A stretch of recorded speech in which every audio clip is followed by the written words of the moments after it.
धनानंद अपनी इस पराजय को सरलता से स्वीकार नहीं करेगा।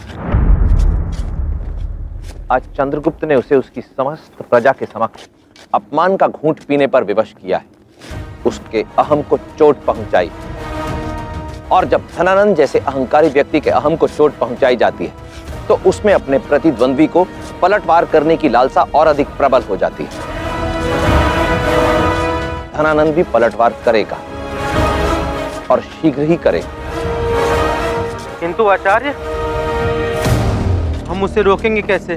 मात्र 100 सैनिक और कुछ शस्त्रों के अतिरिक्त हमारे शस्त्रागार में कुछ भी शेष नहीं है।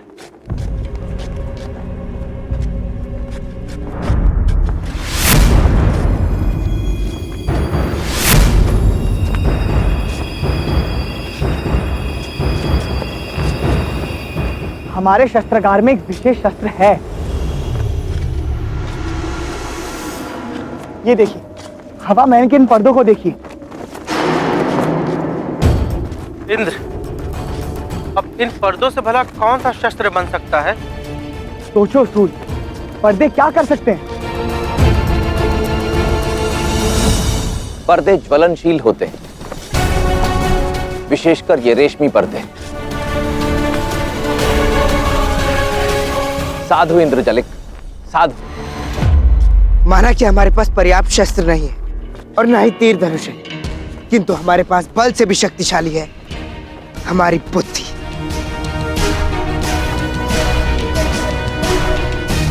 कि हम पर्दों को भी शस्त्र बनाकर दुश्मन के दांत खट्टे कर सकते हैं।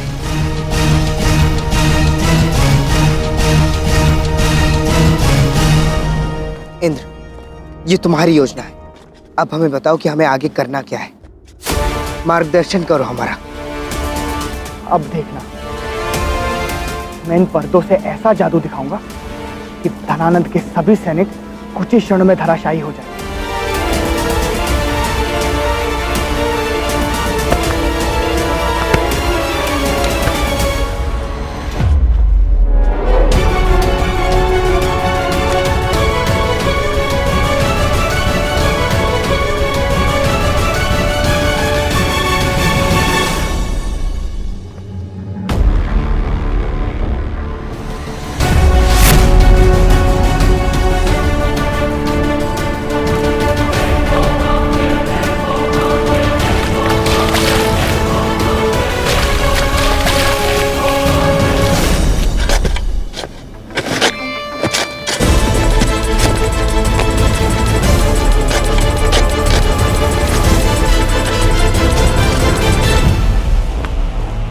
और कितना समय लगेगा गोविजेष्ठ?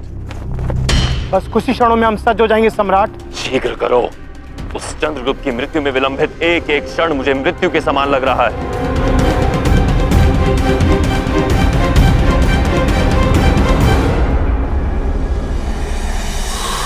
ये हवा महल कुछ विचित्र सा दिख रहा है। कुछ तो कमी है। क्या अलग है समझ नहीं आ रहा।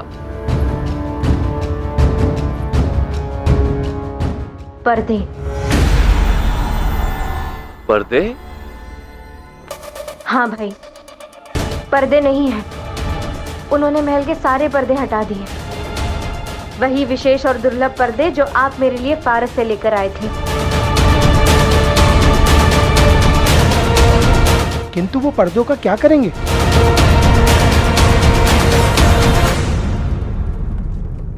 गोविजेष्ठ, उन पर्दों की दो मुख्य विशेषताएं हैं। एक कि वो अत्यंत हल्के हैं और दूसरा अत्यंत ज्वलनशील।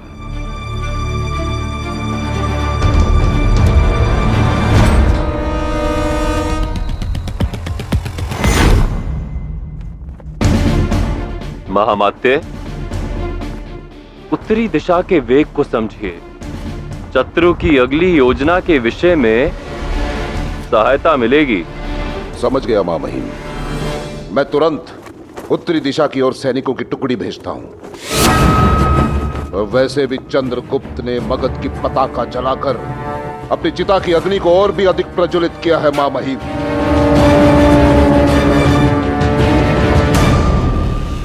चाहे तुम्हारी योजना कितनी ही प्रबल क्यों ना हो चंद्रगुप्त, किंतु मैं तुमसे एक कदम आगे की सोच रखता हूं। अब देखना कैसे तुम्हें चारों ओर से घेर कर तुम्हारी श्वास तक रोक दूंगा मैं।